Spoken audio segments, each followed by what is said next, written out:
మాజీ ముఖ్యమంత్రి నారా చంద్రబాబు గారిని ఈరోజు కాంగ్రెస్ నేత వైఎస్ షర్మిల కలవబోతున్న నేపథ్యంలో ఇప్పుడు ఈ అంశం సర్వత్రా చర్చనీయాంశంగా మారింది. షర్మిల కుమారుడి వివాహానికి రావాల్సిందిగా వివాహ ఆహ్వాన పత్రికను అందజేయడానికి ఈరోజు చంద్రబాబు గారిని కలుస్తున్న నేపథ్యంలో వీళ్ళిద్దరి మధ్య ఎటువంటి రాజకీయ చర్చ జరిగే అవకాశం ఉందనేది ఇప్పుడు సర్వత్రా చర్చనీయాంశంగా మారింది. ఈ నేపథ్యంలో ఈ అంశానికి సంబంధించి మనతో మాట్లాడేందుకు టీడీపీ అధికార ప్రతినిధి సంపత్ రాజు గారు మనతో ఉన్నారు. ఆయనతో మాట్లాడు. సంపత్ రాజు గారు నమస్తే అండి. నమస్తే అండి. సంపత్ రాజు గారు, తన కుమారుడి వివాహానికి రావాల్సిందిగా ఆహ్వానించడానికి ఈరోజు షర్మిల గారు చంద్రబాబు గారిని కలవడానికి వెళ్తున్నారు. ఈ నేపథ్యంలో ఈ అంశం ఇప్పుడు సర్వత్రా చర్చనీయాంశంగా మారింది. వీళ్ళిద్దరి మధ్య ఈ అంశంతో పాటుగా రాజకీయ చర్చ జరిగే అవకాశం ఉంది. జగన్మోహన్ రెడ్డికి ఇద్దరు కలిసి స్కెచ్ పెట్టబోతున్నారు అంటూ కూడా ఒక వార్త సోషల్ మీడియాలో చక్కర్లు కొడుతూ ఉంది. ఏంటి సార్, వీళ్ళిద్దరి భేటీలో నిజంగా రాజకీయ పరమైన అంశాలు చర్చకొచ్చే అవకాశం ఉందా అంటే ఏం చెప్తారు?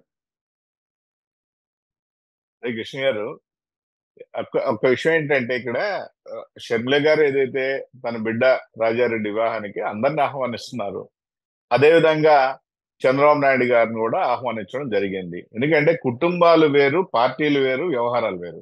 కాబట్టి ఇక్కడ ఏంటంటే అది సొంత ఇంట్లో ఒక కార్యక్రమం కాబట్టి పార్టీలకు సంబంధం లేదు. అందరిని పిలుస్తుంది, రెస్పెక్ట్ ఆఫ్ పార్టీ అందరిని పిలుస్తుంది. వాళ్ళ సత్సంబంధాలు ఉన్నా లేకపోతే తెలిసిన వ్యక్తులు అందరిని పిలుస్తాం. అది ఎవరైనా జరిగేదే. కాబట్టి ఒక కుటుంబంలో ఉన్నటువంటి ఒక కార్యక్రమానికి చంద్రబాబు నాయుడు గారు పిలుస్తున్నారు. కాబట్టి ఇక్కడ అంశం ఏంటి, చంద్రబాబు నాయుడు గారు ఏమో ఒక పార్టీ అధ్యక్షుడు, రేపు ఏంటంటే ఎలక్షన్ల ప్రక్రియ జరుగుతా ఉంది, వేడిగా ఉన్న పరిస్థితుల్లో ఒక సీఎం చెల్లెలైనటువంటి ఒక వ్యక్తి ఆయన వదిలిన బాణం ఈరోజు వేరే పార్టీలో ఉంది. కాబట్టి ఆమె కలవడం అనేది రాజకీయ ప్రాధాన్యత. అయితే ఇక్కడ ఒక విషయం చాలా స్పష్టంగా అబ్జర్వ్ చేయాలి సార్ మనం. గతంలో చూసుకున్నట్లయితే గత నెలలో జగన్మోహన్ రెడ్డి పుట్టినరోజుకి ఇప్పటి వరకు షర్మిల అసలు ఆయనకి విషెస్ చెప్పినటువంటి దాఖలాలు మనం ఎక్కడా చూడలేదు. కానీ క్రిస్మస్ సందర్భంగా ఆవిడ నారా లోకేష్ గారికి విషెస్ చెప్పారు. అలాగే కొన్ని గిఫ్ట్లు కూడా పంపించారు. అంటే సొంత అన్నకి పుట్టినరోజు విషెస్ చెప్పని షర్మిల గారు ఇక్కడ నారా లోకేష్ గారికి క్రిస్మస్ కి సంబంధించినటువంటి శుభాకాంక్షలు చెప్పడం, తర్వాత గిఫ్ట్లు పంపించడం, ఇప్పుడు మళ్ళీ చంద్రబాబు గారిని నారా లోకేష్ గారిని కలిసి వారి కుమారుని వివాహానికి రావాల్సిందిగా ఆహ్వాన పత్రికను అందజేయడాన్ని ఎలా చూడాలి, ఎలా చూడొచ్చు అంటే ఏం చెప్తారు? అంటే ఇక్కడ ఏం లేదండి. అంటే జగన్మోహన్ రెడ్డి గారిని ఎవరు నమ్మద్దు. నమ్మిన వాళ్ళని మోసం చేస్తాడు. అది చెల్లైనా, అమ్మైనా, ఇంకోరైనా, పక్కింటి వాళ్ళైనా, ఎదురైన వాళ్ళ, కిందంటి వాళ్ళైనా, పక్కింటి వాళ్ళైనా, పైనింటి వాళ్ళని ఎవరైనా మోసం చేసే అన్నటువంటి వ్యక్తి మన జగన్మోహన్ రెడ్డి అని చెప్పేసి ఈనాడు చాలా స్పష్టంగా ప్రతిపక్షాలు ఏదైతే మాట్లాడుతున్నాయో దానికి గళాన్ని ఊతమిచ్చే విధంగా షర్మిల గారు ప్రవర్తించిన విధానం. ఎందుకంటే వాళ్ళన్నా స్వయంగా ఏదైతే షర్మిల గారికి అన్యాయం చేశారో, ఏం బాధ పెట్టారో తెలియదు. ఆమె అయితే చాలా స్పష్టంగా లోకేష్ బాబుకి క్రిస్మస్ శుభాకాంక్షలు అని చెప్పేసి పంపించడం జరిగింది. కాబట్టి లోకేష్ బాబు మీద ప్రేమ కన్నా కూడా దానిలో ఏం కనపడింది మాకంటే జగన్మోహన్ రెడ్డి గారికి మీద ఉన్న శత్రుత్వమే ఎక్కువ కనపడింది. కాబట్టి ఆయనకి కాలే పనులు ఏవైతే చేయాలో అవన్నీ చెల్లెలుగా చేస్తుంది. లేదా ఈరోజు చంద్రబాబు నాయుడు గారిని పిలవడం ఏంటంటే కాదే, ఇవన్నీ కూడా ఏంటంటే లోకేష్ ఏదైతే ప్రతిపక్షాలు ఇప్పుడు దాకా తల్లిని చెల్లిని గెంటేసావు, నువ్వేంద్రా బాబు, నువ్వు వచ్చేసి ఈ కుటుంబ సభ్యులే తరిమేసి ఈ రాష్ట్ర ప్రజలందరూ నా కుటుంబ సభ్యులు, మీరందరూ నా తల్లి లాంటి వాళ్ళు, నేను నెత్తిన పెట్టుకుంటా అని చెప్తున్నాను చంద్రబాబు నాయుడు గారు చాలా స్పష్టంగా మీటింగ్ లో చెప్తున్నాడు. మరి అదే షర్మిల గారు ఖండియచ్చు కదా, లేదయ్యా మా అన్న ఉద్ధరించడానికే పుట్టాడు, మమ్మల్ని అందరినీ ఊరేగిచ్చాడు, జనాభాను కూడా ఊరేగిస్తాడు, ఏం ఇబ్బంది లేదని చెప్పొచ్చు కదా. మరి ఆయన ఎప్పుడు చెప్పలేదే. కాబట్టి ఆయన ఏదైతే చేస్తున్నాడో ఆ ప్రక్రియ జరుగుతూ ఉంటాయి. కాబట్టి ఇక్కడ వెరీ క్లియర్. రెండోది, ఏదైతే షర్మిల గారు ఇప్పటిదాకా తెలంగాణకి సంబంధించి మాత్రమే ఈ మధ్య కాలంలో తెలంగాణకు సంబంధించి మాత్రమే నాయకురాలుగా ప్రవర్తించడం జరిగింది. ఈ రాష్ట్రానికి సంబంధించి ఇంకా నాయకురాలుగా ఆమె అయితే ఫుల్ ఫ్లెడ్జెడ్ గా దిగలేదు.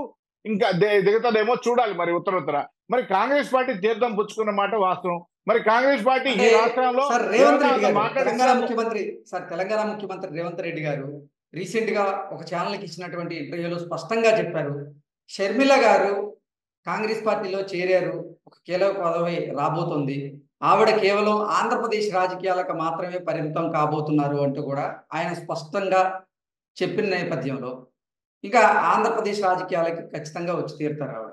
ఈ నేపథ్యంలో జగన్మోహన్ రెడ్డికి చెక్ పెట్టేందుకే ఆవిడ చంద్రబాబు గారిని అలాగే నారా లోకేష్ గారిని పరోక్షంగా హెల్ప్ అడుగుతున్నారా? అసలు అంటే ఇక్కడ వీరిద్దరి భేటీలో ఇక్కడ ఈరోజు రాజకీయ పరమైన చర్చ జరిగే అవకాశం ఉందా అంటే ఏం చెప్తారు? అంటే నాకు తెలిసినంత వరకు ఏంటంటే అండి, ఇక్కడ ఒక్కటే, షర్మిల గారు ఏదైతే కాంగ్రెస్ పార్టీ నాయకులుగా, ఏదైతే నాయకురాలుగా ఆవిడ ఈ రాష్ట్రానికి అడుగు పెట్టిన నిమిషం ఏముంది, చంద్రబాబు నాయుడు గారితో స్పష్టంగా కూర్చొని మాట్లాడొచ్చు, రాజకీయ అంశాలే మాట్లాడొచ్చు. దానిలో ఏం తప్పు లేదండి. దానిలో స్పష్టంగా రాజకీయ అంశాలు మాట్లాడడానికి వచ్చి కూర్చోమని చెప్పినది. వాళ్ళిద్దరు కూర్చొని మాట్లాడుకున్నంత మాత్రం అన్ని విషయాలు బయట పెట్టాలని లేదు. లేదు, మేము రాజకీయ పరంగా మేము మాట్లాడుకున్నాం అని చెప్తే తప్పేముంది. ఈ రాష్ట్రంలో రాజకీయ పరంగా మేము ఏం చేయాలనుకుంటున్నాం చెప్పొచ్చు. కలిసి ప్రయాణం చేయొచ్చు, కలిసి ప్రయాణం చేయకపోవచ్చు, లేకపోతే కొన్ని విధి విధానాలు పంచుకోవచ్చు కదా. అవి స్పష్టంగా చేస్తారు, దానికి ఏం ఇబ్బంది ఏం లేదు. కాబట్టి నేను అనుకోవడం మాత్రం ఈ రోజు ఏదైతే పల్లి పత్రిక ఇస్తున్నారో ఈ రోజు మాత్రం రాజకీయ అంశాలు ఉండకపోవచ్చు అని చెప్పేసి నా వాతావరణం నేనైతే అనుకుంటున్నానండి.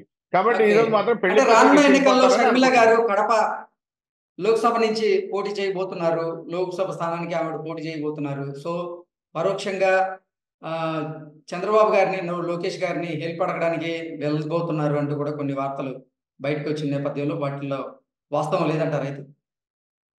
అంటే ఒక విషయం ఏంటంటే అండి, ఇక్కడ నిజంగా ఆవిడ కానీ పోటీ చేస్తానో లేకపోతే సునీత గారు పోటీ చేస్తా అనుకున్నప్పుడు బాబు గారిని అడగొచ్చు, తప్పేం లేదు. ఈ విధంగా మా పెందండ్రి తను చనిపోయాడు, మీ పెందండ్రి స్థానంలో లేకపోతే సునీత గారు పోటీ చేస్తున్నారు, లేకపోతే నేను పోటీ చేస్తాను, మీరు కూడా మాకు కొద్దిగా సహకరించండి అని అడగొచ్చు. అది పార్టీ నిర్ణయం, సహకరిస్తారా లేదా అనేది పార్టీ నిర్ణయం. కాబట్టి ఈ లోపల ఏదైతే వార్తలు పుకార్లుగా తయారవుతున్నాయో ఆ పోటీ చేస్తుంది, దానివల్ల బాబు గారిని మాట్లాడుతున్నారు, లేదా తెలుగుదేశం పార్టీ మద్దతు, ఇవన్నీ కూడా గాలి కబుర్లు తప్ప ఇంకోటి ఏం లేదు. ఎందుకంటే వాళ్ళకు కూడా సమయం లేదు. రేపు ఏంటంటే 18వ తేదీ ఆ నిశ్చితార్థం వైభవంగా జరుపుకుంటున్నారు వాళ్ళు.